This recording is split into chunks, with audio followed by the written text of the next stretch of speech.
We heard from Chris Christie. Now to another Republican that's eyeing the White House. Some thought Rick Perry would never recover from that oops moment last time around. But the Texas governor was back in Iowa this week doing what candidates do.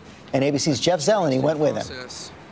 Well, Governor, thank you very much for joining us. I want to show you a copy of this week's Time magazine. Chris Christie had a big win in a blue state.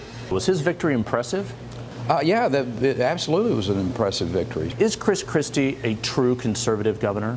He was a successful governor in New Jersey. Now, does that transcend to the country? We'll see in later years and months to come. Is that code for he's a moderate?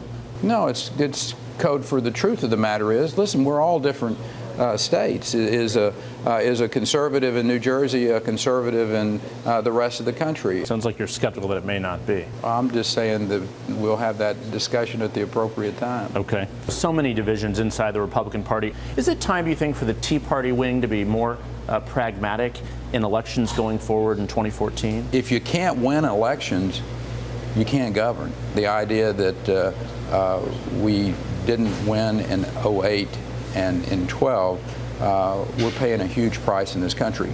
So one of those people being criticized for not being a leader in the governing realm is your fellow Texas Republican Senator Ted Cruz. I rise today in opposition to Obamacare.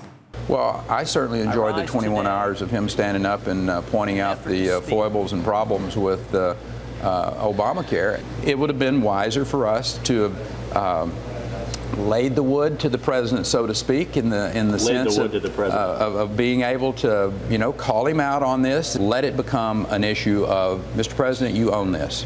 This is yours. So the president has said he is sorry for misleading some of those Americans who thought they could keep their insurance plans. Do you think that's enough? I don't think it's even close to enough.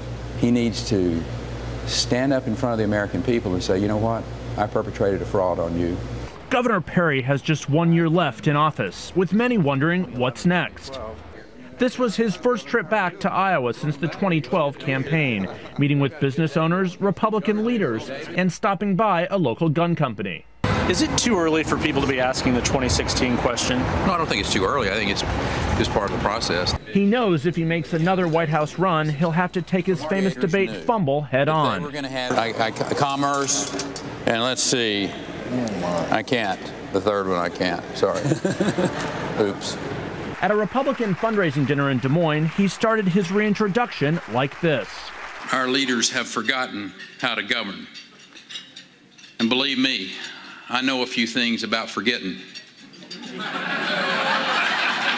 His new political action committee is launching a new television ad. Pro-growth and pro-free enterprise policies are putting people to work, something we need more of in Washington.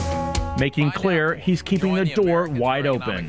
How tough is it, do you think, to make a second impression on these Republican voters? Oh, I think second chances are what America's always been about. For This Week, Jeff Zeleny, ABC News, Des Moines, Iowa.